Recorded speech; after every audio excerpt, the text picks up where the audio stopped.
56주년을 맞이한 4.19 혁명을 기리는 국가 조찬 기도회가 열렸습니다. 봉사대상 헌정과 함께 한반도의 안정과 평화 통일을 위해 기도한 소식 잠시 후 전합니다. 대북 제재 여파로 해외에서 운영 중인 북한 식당들이 경영난을 겪고 있습니다. 캄보디아 내 식당들도 줄줄이 폐업하고 있는데요. 현재 상황은 어떤지 현지 연결해 자세히 알아봅니다. 반전을 거듭하며 마무리된 20대 총선에 대해 다양한 의견들이 오가고 있습니다. 오늘 이슈를 보는 창에서는 기독교 정당의 가능성과 한계 등 총선이 남긴 과제를 한국교회 총연합 네트워크 오치용 목사와 함께 살펴봅니다. 여러분 안녕하십니까? 양인순 목사입니다. 지난주 일본에 이어 에콰도르에서 발생한 지진으로 주변국들이 바짝 긴장하고 있는데요. 특별히 일본은 5년 전 이와 같은 지진으로 인해 원전 사고까지 일어난 아픈 기억을 갖고 있기 때문에 더욱 불안할 수밖에 없는데요. 자연재난은 언제나 사회재난으로까지 연결되는 복합재난을 만들어내기 때문에 이제는 한 나라만의 문제가 아닌 국제공조가 더욱 필요한 일이 됐습니다. 피해 현장 수습이 원활하게 잘 진행되기를 원하고요. 또 여진이 잦을 수 있도록 기도해 주시기 바랍니다. 또 현장에 필요한 물자가 잘 공급될 수 있도록 많은 도움이 이어져야겠습니다. 시찰 매거진 굿데이, 오늘은 4월 19일 화요일입니다.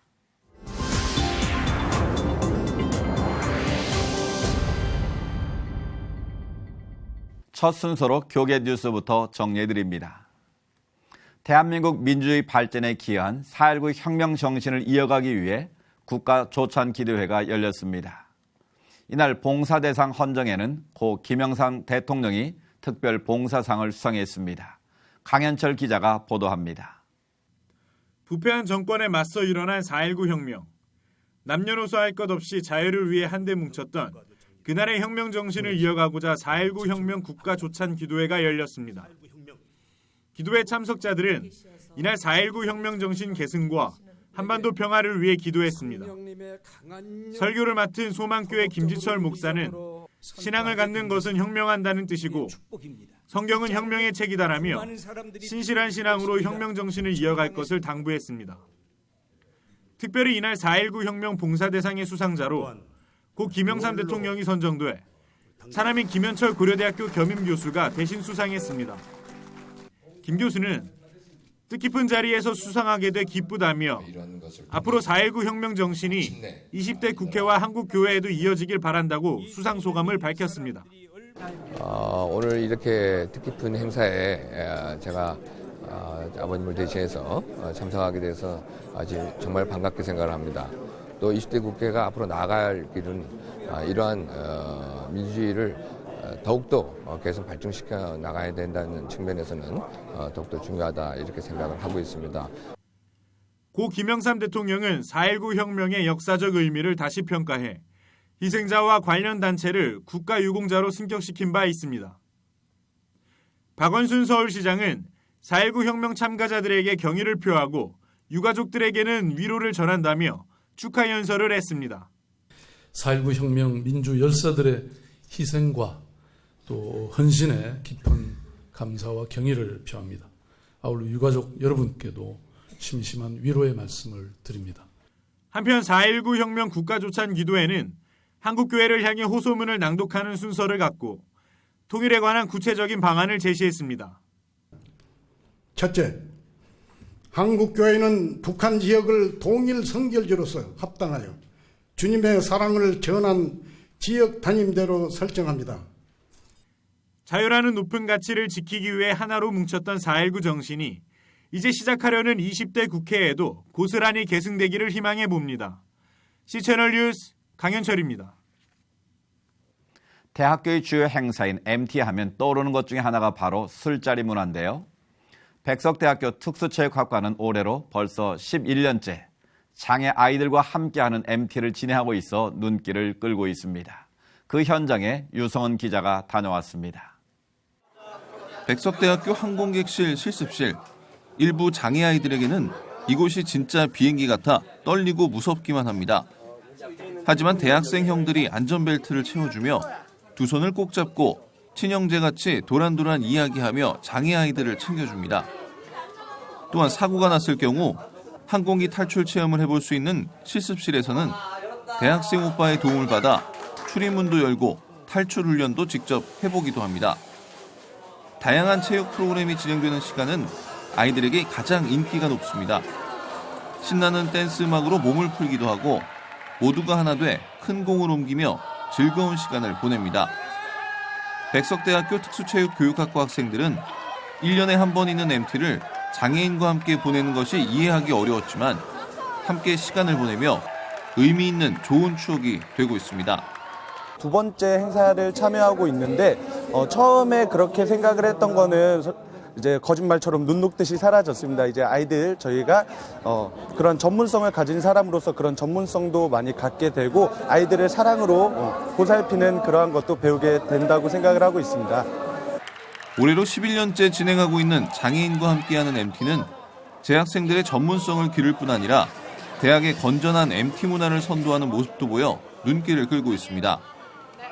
보통 MT에서 술로 인한 문제, 여러 가지 불미스러운 일들이 발생하고 있는데 저희는 장애 학생하고 여러 가지 활동하면서 학생들이 다른 사람을 배려하고 섬기는 인성도 좀 기르고 또 1학년 학생들이 전공이 이제 장애인과 관련된 전공인데 장애 학생들을 이해하고 친해지는 계기가 되고 있습니다. 4월 장애인의 달을 맞아 진행되는 백석대 특수체육교육학과의 MT가 장애 아이들에게는 즐거운 추억을 남기고 재학생들에게는 전공에 대한 이해와 지식의 적용 등을 배울 수 있는 감동의 자리가 되고 있습니다. C채널 뉴스 유성훈입니다. 이어서 그 밖의 교계 소식 전해드리겠습니다. EBS 다큐프라임 광복 70주년 특별기획 3부작 또 하나의 독립운동이 제20회 YWCA가 뽑은 좋은 프로그램상 대상을 수상했습니다. 지난 15일 열린 기자브리핑에서 원영희 한국 YWCA 연합회 부회장은 대상 작품이 2015년 광복 70주년을 맞아 그동안 가려져 온 여성 독립운동가들의 행적을 발굴해 역사적 가치를 재조명했다며 수상작 선정의 이유를 밝혔습니다. 이어 성평등 부문상에는 SBS 8시 뉴스, 여자친구 4시간 감금 폭행한 의전원생 벌금형 논란 연속 보도가, 생명평화 부문상은 JTBC 이규연의 스포트라이트, 끝나지 않은 재앙, 후쿠시마 5년 현장을 가다 2부작 등이 선정됐습니다. 올해로 20년을 맞이한 YWCA가 뽑은 좋은 TV 프로그램상은 좋은 프로그램을 권장하고 새로운 도전 의식을 심어주기 위한 것으로 시상식은 19일 오전 11시 서울 YWCA 강당에서 열릴 예정입니다. 북핵 폐기 천만인 서명운동본부 서울 송파구 발대식이 지난 18일 송파구 구민회관에서 열렸습니다. 북핵 폐기 천만인 서명운동본부 이종윤 상임대표와 서경석 공동집행위원장 등 100여 명이 참석한 발대식에서는 서명운동본부 송파구 경과보고와 임원 발표, 향후 활동계획 등을 발표했습니다. 이종윤 상임대표는 인사말을 통해 이번 발대식이 마중물이 되어 한국 사회를 살리고 전 세계 나라들이 동참해 북핵이 폐기될 것을 확신한다고 전했습니다. 한편 참석자들은 천만인 서명운동을 위한 성명서에서 어떤 대가를 지불해서라도 북핵을 반드시 폐기시켜야 한다며 한미동맹 강화 등의 행동에 나서야 한다고 주장했습니다. 이번에는 나라 밖 소식입니다. 동성애가 죄이기 때문에 그들과 접하지 않아야 하며 복음을 전할 수 있는 기회조차 만들지 말아야 하는 걸까요? 기독교인의 관점에서 동성애자들에게 어떻게 복음을 전해야 할까요? 이건 우리 모두가 풀어가야 할 숙제이기도 한데요. 이와 관련해서 미국 뉴라이프 교회 덱 베겐스 목사는 이렇게 말했습니다. 지금부터 함께 보시죠. If you had a same-sex couple walk into your church and say they would like to get married, what would your response be? I would say, I want to talk to you at length about this. It's worth more than a soundbite. And then I would share with them how I respect their conscience and how God is shaping them. But I also ask them to respect my conscience. And my conscience would not allow me, because of my view of the Bible, to officiate this marriage. You would decline? Oh, I certainly decline, without doubt. Do you consider homosexuality as a sin? I think the Bible's categorical on it, that homosexual acts are unequivocally sin. But I want to add to that, so is premarital sex, so is pornography, so is fetishes, so you name it. And the list is gigantic. So yes, it's a sin, but to isolate it out of a larger Christian sexual ethic, to me, is unfair to having a civil discussion about it. How do you, in that scenario that you've described, how do you then help the church better understand, better articulate what our faith says about the issue of homosexuality to the public? I would encourage them first to exhale. Meaning? Homosexuality has been around in every generation and in every culture. So this is not a new phenomenon. Exhale. We don't have to defend God. The biggest part, George, is the attitude of the heart of the church. Do we love sinners? Do we love them? And if they're homosexual or not, do we love them? When you first began in the ministry, did you deal with these kinds of issues? Nope. Never discussed, and when it was discussed, it was done in an unkind way. You have jokes. And, you know, I pastored a long time. There are men that are effeminate, that are living celibate lives or are living heterosexual lives. And they have been bullied and pillared since they were in junior high. And that ain't right. How have you advised your leadership on tackling this issue? Right. The best statistics I've heard is that about 2 to 3% of an average population would confess a same-sex attraction. And so our church, that would mean we'd have 100, 200, 300 people that are coming to Sunday service. The vast majority of it not confess this same-sex feeling to anybody. Would you want to share your struggle with a pastor that's condemning, that's angry, that would be shocked? You see, until somebody can confess their sin without embarrassment or laughter, they're never going to share it with you. And if we're going to be missional in a postmodern world, we have got to exhale, process our philosophy of ministry, and see this as a divine opportunity. To me, I think it's been a wake-up call. Because the church needs to, I think, reevaluate how we approach all sinners. Come out of the ivory tower. How do you have a relevant gospel where you're still prophetic that right is right and wrong is right, and yet you're pastoral and say, I love you unconditionally, even without change? 다음 소식입니다. 최근 대북 제재로 인해 해외에 있는 북한 식당들이 연이어 문을 닫고 있다는 보도를 접하고 있는데요. 그동안 오래 영업을 해왔던 캄보디아 상황은 어떤지 현지 연결해서 알아보겠습니다. 김병교 선교사님 전화 연결돼 있습니다. 안녕하십니까, 선교사님? 네, 안녕하세요. 캄보디아 김병교 선교사입니다. 네, 반갑습니다. 캄보디아는 그래도 북한과 가까운 나라였기 때문에 캄보디아 수도나 또 관광지에 북한 식당이 꽤 활발하게 운영해오지 않았습니까? 상황이 어떤지 좀 말씀해 주시죠. 네, 이곳 캄보디아는 한국과 김일성과 시한우쿠 전 왕의 의형제 관계를 예전 연고로 캄보디아의 폴포트 정권이 들어섰을 때 시한우쿠 왕은 북한에 2년 동안 불신하며 머물면서 신세를 졌다고 합니다. 네. 그 이후로 북한과 캄보디아는 서로 좋은 관계를 유지해 왔습니다. 특별히 캄보디아는 동남아 관광객이 많이 오는 곳인데 관광객들을 대상으로 하는 북한 식당 운영을 꽤 오래 해왔습니다. 그런편에는 5곳이 있었는데 최근 3곳이 문을 닫았다고 합니다. 앙코르와트가 있는 젠리이라는 도시에도 2곳이 있었는데 영업이 굉장히 어렵다고 합니다. 네, 그렇군요. 최근 해외 북한 식당에서 일하던 근로자들이 대거 입국한 사례도 있었는데요. 캄보디아 현지도 문을 닫거나 영업이 어려워진 상황이군요. 네, 그렇습니다. 한국 정부의 출입 자제 공고와 함께 이곳 현지 한인회에서도 출입 자제에 대한 공고문을 내었고 여행사와 현지 교포들의 출입이 중단되었습니다.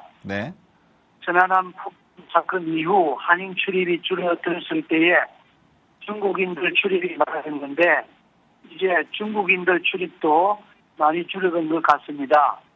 원래 현지인들도 오지만 숫자가 많지 않습니다. 그렇군요. 캄보디아도 최근 10년에서 20년 사이에 굉장히 많은 변화를 체험하고 있는 나라가 아니겠습니까? 캄보디아가 북한과의 교류를 통해서도 좋은 영향을 끼칠 수 있었으면 좋겠는데 어떻게 보시는지요? 네, 그렇습니다. 북한에서 건설업적으로도 캄보디아와 많은 접촉이 있어 왔으나 우리 선교사들은 직접 접촉할 수 없습니다. 그러나 캄보디아 교회 차원에서 네. 북한 사람과 교류를 가지며 선교 가능성을 모색할 수가 있습니다. 네. 북한 선교에 대한 관심과 선교 준비, 선교사 파송까지 현지 캄보디아 교회를 통해서 네. 연대가 이루어졌으면 정말 좋겠습니다. 기도하겠습니다. 네, 그럴 수 있는 날이 올 수 있기를 저희도 진심으로 바라겠습니다. 오늘 귀한 말씀 감사합니다. 네, 감사합니다.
지난주 20대 국회의원 선거를 치르고 각 당 정치 지형의 변화를 두고 다양한 의견들이 오가고 있습니다. 이번 선거 역시 절대 승자가 없는 게임으로 마무리를 지었는데요. 기독교계 내에서도 여러 가지 이슈가 많았던 이번 선거였습니다. 오늘 이슈를 보는 창에서는 이번 20대 총선과 앞으로의 전망에 대해 한국교회 총연합 네트워크 오치용 목사님 모시고 말씀 나눠보겠습니다. 목사님 나와주셔서 감사합니다. 예, 고맙습니다. 네. 그동안 이번 선거를 위해서 교회에서도 매우 바쁘셨을 텐데 어떠셨습니까? 그렇겠죠. 저만이 아니고 네. 우리 특히 지역교회를 목회하시는 목사님들로는 이번 지역 구의원을 뽑는 거니까 네. 상당히 관계된 일에 바쁘셨고 또 따라서 교계가 여러 가지로 바빴다고 생각이 됩니다. 네. 한국교회 총연합 네트워크 좀 생소하기도 한데요. 연합기관들의 뜻을 모아 만들어진 기관으로 알고 있는데 시청자 여러분들을 위해서 좀 설명을 부탁드리겠습니다. 고맙습니다. 원래 작년에 한국장로교 총연합회가 또 작년만이 아니고 계속해서 장로교만이 아닌 교계의 그 연합 네트워크를 장로교가 좀 앞장서면 좋지 않냐. 네. 이런 이제 취지로 몇 년 동안 장로교 날 행사 때에 감리교 감독회장님이나 또 성결교 총회장님을 초청하는 일을 해왔습니다. 네. 작년에는 우리 한국교회 총연합 네트워크를 추진하자 그런 이제 비전을 갖고 한 해 네. 동안 광복 70주년 행사를 해왔는데 네. 이번에 마침 4.13 총선 그리고 또 내년 대선이 있으니까 네. 교계의 뜻이 그러면 각 여러 가지 정책이나 또 우리 교회가 지역과 또 국가와 함께 추진할 일들을 분야별로 나누어서 힘을 좀 모으자. 네. 이렇게 얘기가 됐어요. 그래서 이제 한국기독교 총연합회, 또 한국교연합, 그리고 이제 한국장로교 총연합회가 중심이 되고, 네. 또 미래목회 포럼이라든지 또 기독교 이제 공공정책 협의회, 또 한국 언론인들이 힘을 모아서 네. 같이 여러 가지 이슈들을 이제 다루면서 네트워크를 지금 해오고 있습니다. 교계를 총망라한 네트워크로 보는 그렇게 되겠군요. 되기를 원하는 것입니다. 네, 이제 네, 시작이죠. 이번 총선 여러 의미에서 다양한 기록들이 나오지 않았습니까? 숫자로 보는 총선 좀 정리해 주시죠. 예, 뭐 숫자로 이렇게 디테일하게 다 하는 거 이미 많은 분들이 이제 언론을 통해서는 이제 알고 계시는 것인데 이제 크게 보면은 이번에 새누리당이 이제 122표가 되고 122명이 이제 국회의원이 되고 그다음에 더민주가 123명이 되고 한석이 많았죠. 한석이 많게 됐죠. 물론 이제 무소속 가운데 또 다시 이제 복당하는 분들이 있을 수 있으니까 그렇지만 이제 또 국민의당이 이제 38석, 정의당이 이제 6석, 그리고 이제 무소속 11석 이제 이런 전체 이제 300석 중에서 이제 그런 이제 배분이 되는데 많은 사람들이 예측 못한 이제 그런 어떤 결과가 나오게 됐죠. 여소야대가 되고 또 국민의당이 또 제3당으로 이제 역할을 하게 되고 이런 여러 가지 일들이 일어나게 됐습니다. 총선이 끝나고 교계에서도 한 자리에서 모여서 대화하는 시간이 있었을 것 같은데 그렇죠. 어떤 평가가 나왔는지 좀 말씀해 주시죠. 근데 교계 평가는 아무래도 신앙인들이니까 하나님의 뜻을 놓고 이제 많은 얘기들을 좀 했어요. 근데 이번에 이제 제가 많이 듣게 되는 거는 절묘한 어떻게 보면 신묘한 하나님의 손길이 섭리가 작용했다. 이렇게 이제 보는 것이죠. 그러니까 누구도 교만할 수 없게. 그리고 어떻게 보면은 저 개인적으로는 그런 생각이 들어요. 이번에 하나님의 어떤 큰 용광로 속에 모두를 넣어서 거기는 한국 교회도 있고 다 포함돼서 하나님이 원하시는 어떤 방향으로 녹여내려고 다 겸손하게 다 하나 되게 하시는 하나님의 어떤 섭리가 작용하고 있었다. 그런 생각이 듭니다. 이번 총은 특별히 이슈가 좀 많지 않았습니까? 그 이슈들을 좀 정리해 주시면 좋겠습니다.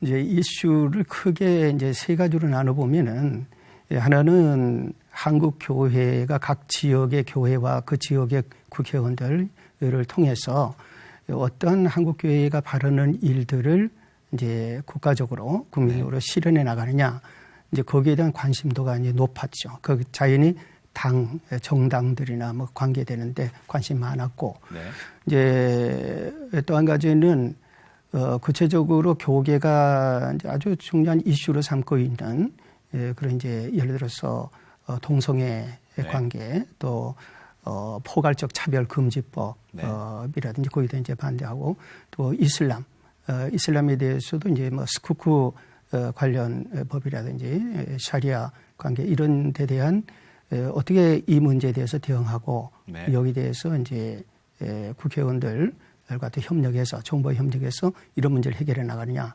이런 일들이 얘기가 많았고요.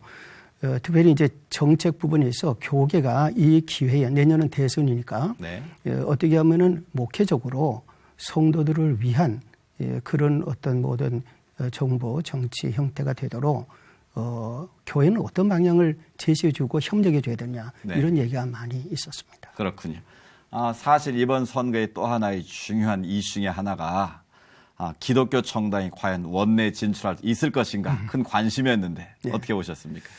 사실 많은 분들이 좀 아쉬워해요. 왜냐하면은 교계가 관심을 갖고 있는 주요 이슈들을 가장 앞장서서 이 문제를 다루겠다고. 왜냐하면 다른 정당들이 그거를 주요 이슈로 다루고 있지는 않으니까. 그렇죠. 그러니까 이제 기독교 정당이 그 이슈를 다루겠다고 이제 어떻게 보면 헌신해서 나오니까 어떤 면에서 많이 또 격려도 하고 또 한편에서 이제 우려를 하죠. 왜냐하면 교회가 정치에 어느 정도 관여가 돼야 되느냐 이런 부분에 대해서 목사님들도 많이 좀 난감해하고 그러셨습니다. 그러나 일단은 그게 이제 기독자유당하고 기독당 두 정당이 나와서 이제 둘이 합했으면은 3%를 넘어갔겠죠. 한 75만 표 정도 됐을 거예요.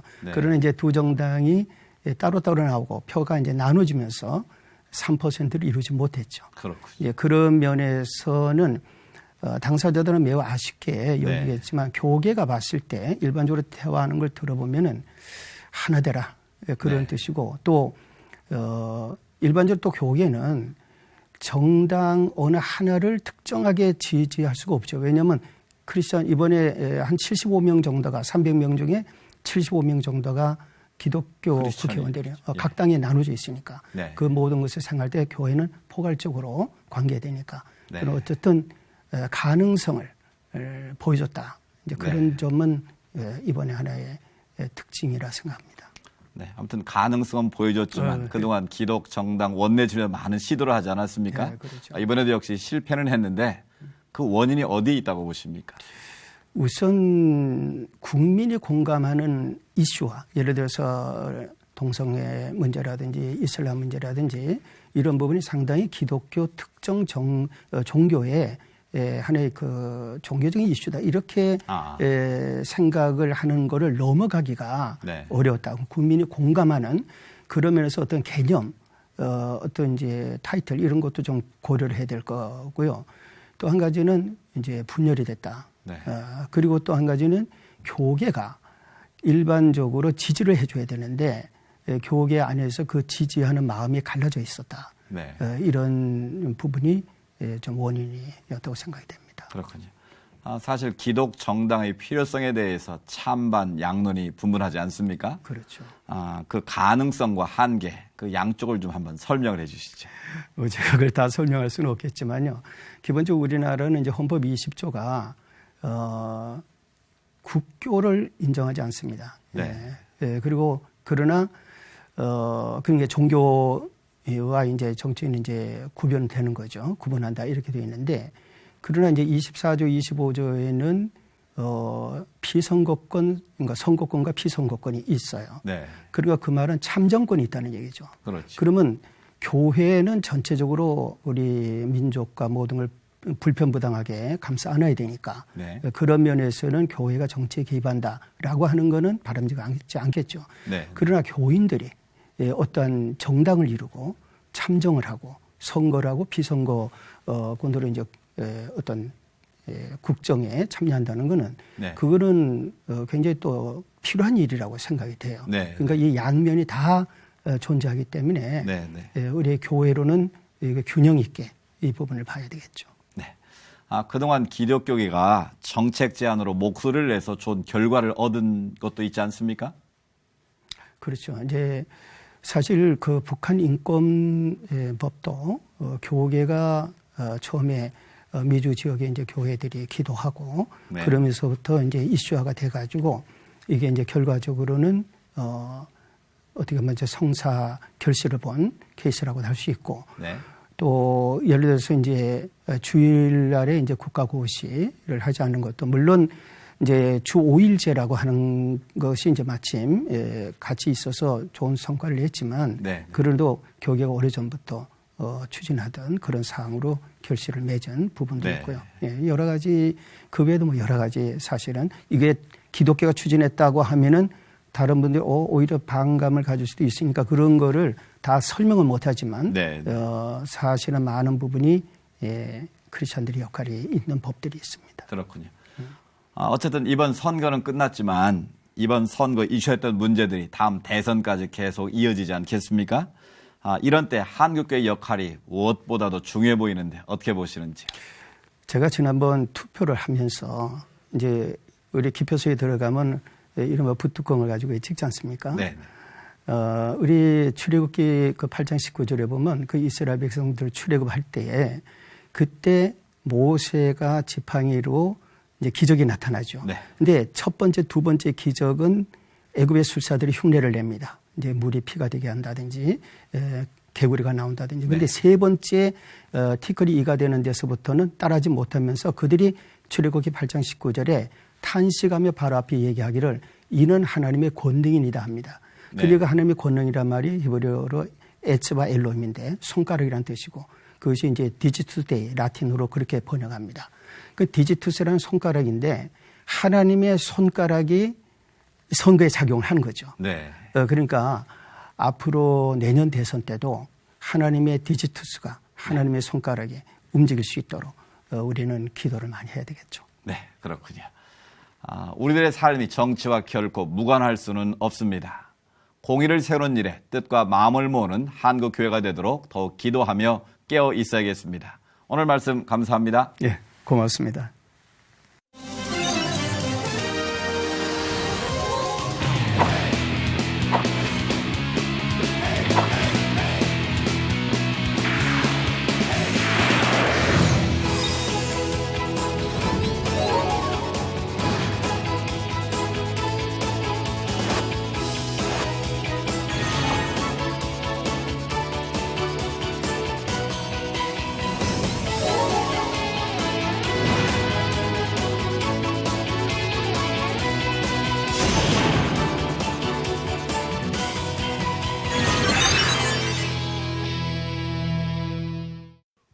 시차를 매거진 굿데이는 여러분이 직접 참여하실 수 있는 방송입니다. 아래 전화번호와 이메일로 언제든지 연락 주시기 바라고요. 인터넷으로도 다시 보실 수 있습니다. 꼭 확인해 보시기 바랍니다. 자연재해가 가장 무서운 건 무엇으로도 아무리 대비를 해도 인간의 힘으로는 그 피해를 막기 어렵다는 건데요. 두려움과 불안, 공포가 가득할 그 땅 가운데 주님의 평화로 잠잠해질 수 있길 계속 기도해 주시기 바랍니다. 오늘 선은 여기까지고요. 저는 다음 시간에 찾아뵙겠습니다. 시청해 주신 여러분 고맙습니다.